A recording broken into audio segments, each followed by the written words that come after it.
Mga kaalam, alam niyo ba ang tungkol sa Iron Dome ng Israel? Natupad na ang hula ni Propeta Isaias tungkol sa Israel na may kaugnayan sa Iron Dome na nakasulat sa banal na kasulatan. Ang Iron Dome ay isang advanced na air defense system ng Israel na idinisenyo upang maprotektahan ang bansa laban sa mga ballistic missiles at rocket attacks. Sa mga nagdaang araw, naganap ang mga pag-atake mula sa Iran bilang ganti sa pagkawala ng kanilang mataas na pinuno. Kamakailan, natupad ang hula ni Propeta Isaias tungkol sa Israel. Sa gitna ng mga banta mula sa Iran, umabot sa halos 200 ballistic missiles ang pinutok sa Israel sa isang magkakasunod na pag-atake. Ang sitwasyong ito ay nagbigay diin sa patuloy na tensyon sa rehiyon at sa mga hamon na hinaharap ng bansang ito. Sa kabila ng mga pagsubok na ito, ang Iron Dome, isang advanced air defense system ng Israel, ay nagpakita ng kanyang kahusayan sa pagprotekta sa bansa. Tumunog ang mga sirena at lumiwanag ang kalangitan sa buong bansa, habang halos 200 ballistic missiles ang pinutok mula sa Iran sa isang matinding pag-atake na nagdulot ng takot at pangamba sa mga mamamayan ng Israel. Ang mga pag-atake ay naglalayong tumama sa mga estratehikong target sa iba't ibang bahagi ng bansa, mula sa mga urban na lugar hanggang sa mga military installations. Sa mga oras ng panganib, ang mga tao ay nagmadaling pumasok sa mga shelter o mga ligtas na lugar habang ang mga tunog ng sirena ay umuugong sa paligid, nagbigay ng sinyalis ng paparating na panganib. Ang Iron Dome ay idinisenyo upang harapin ang mga aerial threats, kabilang ang mga rocket at missiles na nagmumula sa mga kalaban. Isang mahalagang bahagi ng sistema ito ay ang paggamit ng sopistikadong radar technology na may kakayahang matukoy ang mga papalapit na banta at gumawa ng mabilis na aksyon para sa interception. Sa panahon ng mga pag-atake, nag-activate ang sistema at sa kabila ng pag-atake ng maraming missile, walang naiulat na pinsala sa mga tao. Ang tagumpay na ito ay nagbigay ng pag-asa at kumpiyansa sa mga mamamayan ng Israel na sa kabila ng panganib, may mga paraan para protektahan ang kanilang bayan. Mula nang magsimula ang operasyon ng Iron Dome noong 2011, ito ay naging isang mahalagang bahagi ng sistema ng depensa ng Israel na nakapag-intercept at nahawakan ang libu-libong projectiles na inilunsad ng mga kalaban. Ang Iron Dome ay dinisenyo upang maprotektahan ang mga sibil na lugar mula sa mga banta, mula sa rocket attacks, artillery shelling at iba pang aerial threats. Sa bawat pag-atake, ang sistema ay nagpapakita ng kahusayan nito sa pag-detect, pagtukoy at pag-intercept ng mga projectiles bago pa man ito makadapo sa mga populated areas. Noong 2017, iniulat na nakaharap ang Israel sa 180 ballistic missiles mula sa Iran, nakasama ang mga advanced long-range drones at cruise missiles.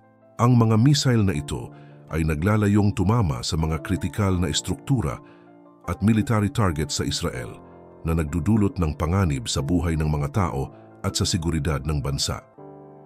Ang pagkakaroon ng ganitong dami ng ballistic missiles ay nagbigay diin sa pangangailangan para sa mga modernong sistema ng depensa, kaya't ang Iron Dome ay naging kasangkapan na hindi lamang sa pagprotekta ng Israel kundi pati na rin sa pagpapanatili ng stability sa rehiyon. Ang Iron Dome ay hindi lamang isang sistema ng interceptors. Ito ay isang complex na network ng mga radar, command and control systems at intercepting missiles na nagtutulungan upang tugunan ang mga pag-atake sa real time.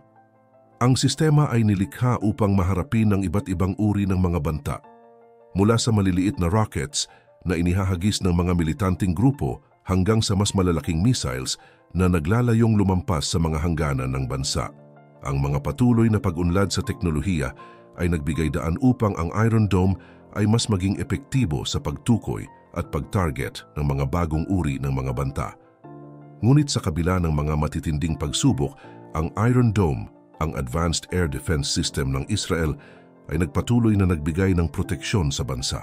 Ang sistema ay nakapag-activate agad at tumugon sa mga incoming threats sa pamamagitan ng mabilis na pagkilala sa mga missiles at pag-target sa mga ito.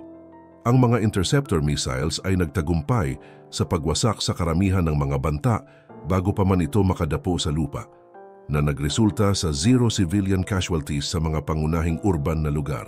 Ang tagumpay ng Iron Dome ay nagbigay diin sa kahalagahan ng teknolohiya sa modernong digmaan at ipinakita ang kahusayan ng sistema sa pagprotekta sa mga mamamayan ng Israel. Subalit, ang mga tagumpay ng Iron Dome ay hindi nagtatago sa mga totoong hamon na dinaranas ng mga tao sa Israel. Bagamat ang sistema ay nagbibigay ng proteksyon mula sa mga aerial threats, ang mga mamamayan ay patuloy na nakakaranas ng takot at pangamba sa kanilang pang-araw-araw na buhay.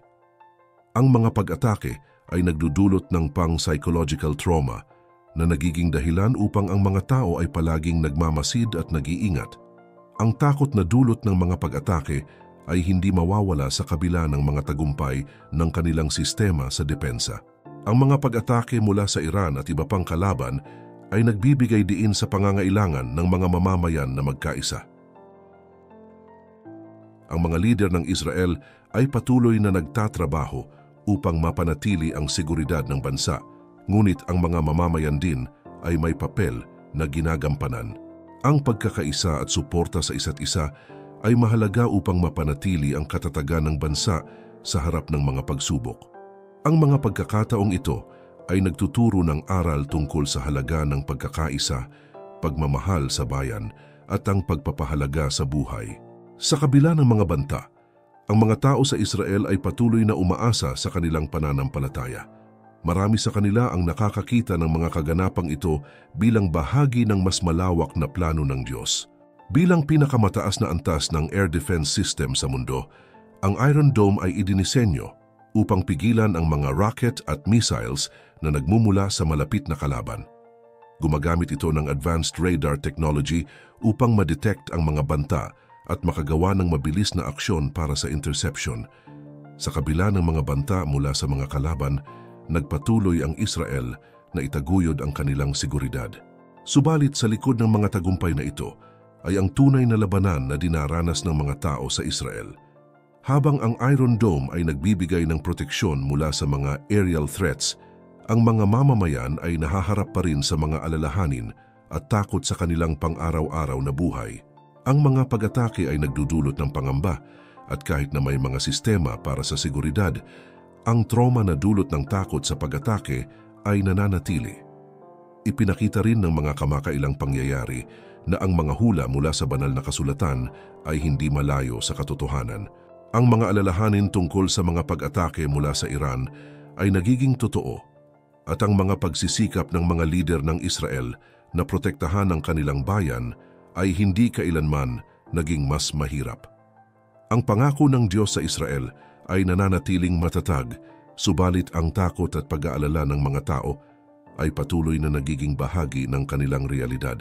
Ayon kay Propeta Isaias, pagkatapos lilikha ang Panginoon ng ulap na lililim sa ibabaw ng Jerusalem.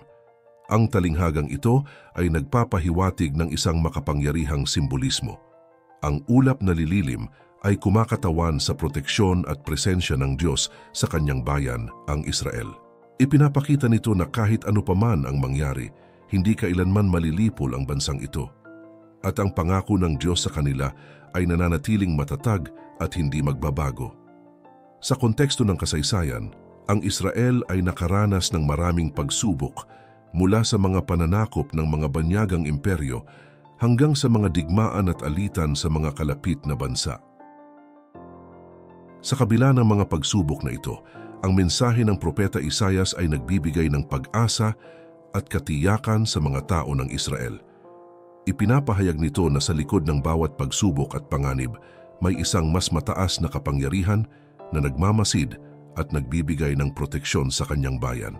Ang mga bansang nagtatangkang sakupin ng Israel ay maaring makakita ng pansamantalang tagumpay. Ngunit sa huli, ang mga pagsisikap na ito ay mabibigo dahil sa pangako ng Diyos. Ang pag-uugali ng Diyos bilang tagapagtanggol at tagapangalaga ay makikita sa maraming bahagi ng kasaysayan ng Israel. Halimbawa, sa mga sandaling nakaharap sila sa mas malalaking kalaban, nagpakita ang Diyos ng mga himala na nagligtas sa kanyang mga tao at nagbigay diin sa kanyang kapangyarihan. Ang mensaheng ito ay hindi lamang limitado sa kasaysayan ng Israel, kundi maaari ring may ugnay sa mga kasalukuyang pangyayari.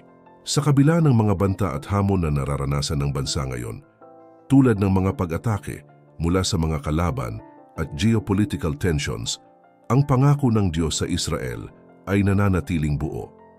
Ang kanilang kakayahang makabangon mula sa mga pagsubok at magpatuloy sa kanilang landas ay isang patunay ng kanilang pananampalataya at ng katatagan ng kanilang pagkakaugnay sa Diyos. Kaya't ang mensaheng ito mula kay Propeta Isaias ay nagbibigay ng hindi lamang espiritual na lakas, kundi pati na rin ng moral na suporta sa mga tao ng Israel. Ang kanilang pag-asa ay hindi nakabatay sa mga pansamantalang tagumpay, kundi sa pangako ng Diyos na laging naroroon upang magbigay ng lilim at proteksyon. Ang mga pagsubok na kanilang hinaharap ay mga hakbang lamang sa mas malawak na plano ng Diyos, at sa bawat hakbang nagiging mas matatag ang kanilang pananampalataya. Ang mga pagkakataon ng digmaan at kaguluhan ay nagiging dahilan upang muling suriin ang mga propesya at ang katatagan ng bansa. Sa mga huling taon, ang pagtaas ng tensyon sa rehiyon ay nagbigay diin sa pangangailangan ng mga mamamayan na magkaisa at maging matatag sa kabila ng mga hamon. Sa kabila ng lahat ng ito, ang mga tao sa Israel ay patuloy na umaasa sa kanilang pananampalataya at ang mga pangako ng kanilang Diyos. Ngunit ang mga banta mula sa mga kalaban tulad ng Iran ay hindi mawawala. Ang mga pag-atake at ang takot na dulot nito ay nagiging parte ng buhay sa Israel. Kahit na ang Iron Dome ay nagbigay ng proteksyon, ang mga tao ay patuloy na nakakaranas ng mga trauma at pangamba. Ang mga kaganapang ito ay nagpapaalala sa atin na sa kabila ng mga teknolohiyang pangproteksyon, ang tunay na laban ay nasa puso at isip ng bawat mamamayan. Ang pag-asa at pananampalataya ang nagbibigay liwanag sa gitna ng dilim. Ano sa tingin niyo ang mga dapat gawin ng mga mamamayan ng Israel upang mapanatili ang kanilang kalayaan at seguridad? I-comment lamang ang inyong opinyon sa comment section sa ibaba. Huwag kalimutang panoorin ang iba't ibang mga video na naglalaman ng mga impormasyon tungkol sa mga pangyayari sa buong mundo.